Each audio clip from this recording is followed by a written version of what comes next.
Hello, welcome to News English of Night Radio and Television Station. Here comes our news today. During the official visit to Vietnam by the President of Kazakhstan yesterday, President Võ Văn Thưởng and President Kasim-Jomart Tokayev learned about some unique cultural features of Vietnam through traditional pottery into the pottery village, Nam Sas District, Hai Duong Province.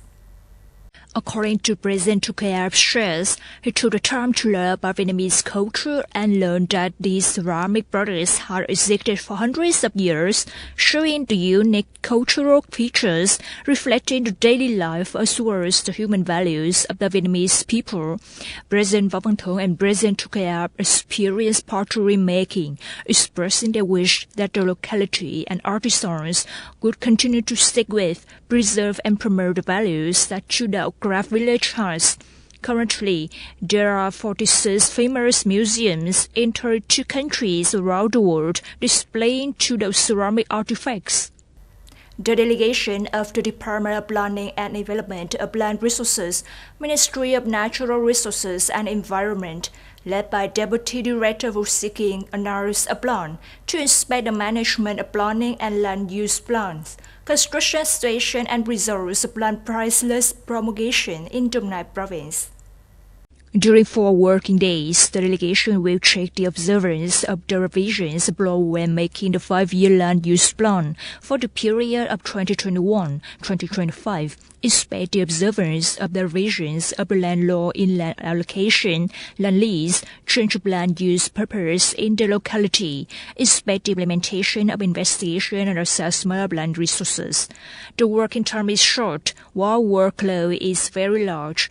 So Mr. Vũ Sĩ suggested that the departments and localities in the province work well together for the delegation to complete the assigned tasks. Speaking at the meeting, Vice Chairman of the Dong Nai Provincial People's Committee Võ Văn Phi assigned the Department of Natural Resources and Environment to take the lead in working with the delegation, connect and provide the information with other departments, and at the same time proposing the local difficulties in the implementation of land law and related contents. The Department of Trade Remedies, Ministry of Industry and Trade, has just said that the U.S. Department of Commerce, DOC, has announced the initiation of the first administrative review on anti-dumping tariffs on Vietnamese honey. The review is based on the petition of the plaintiff, the U.S. importers and the honey export enterprises of Vietnam. The review period is from August 25, 2021 to May 31st, 2023.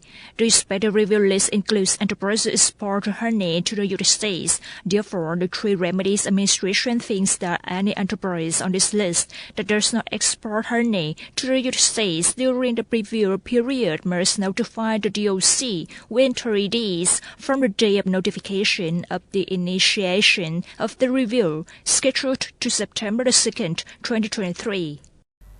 Brazilian President Luiz Inácio Lula da Silva announced yesterday that the group of major emerging economies of the world, BRICS, pursues the goal of bringing together developing countries in the Southern Hemisphere, but does not aim to compete with the US and the G7 or G20.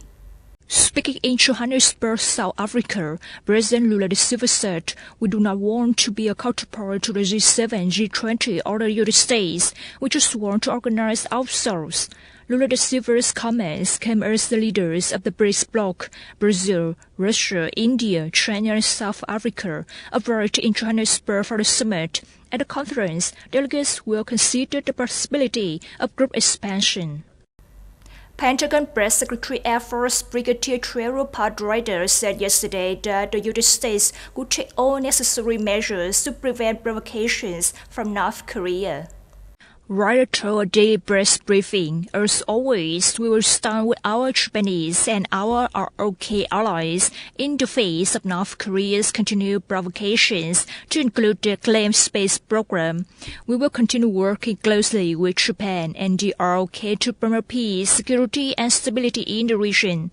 Ryder's statement came after Kyodo News Agency reported that Pyongyang had informed Tokyo of its plan to launch a satellite between August 24th to 31st. That's all for our news English for today. Thank you for joining us and goodbye.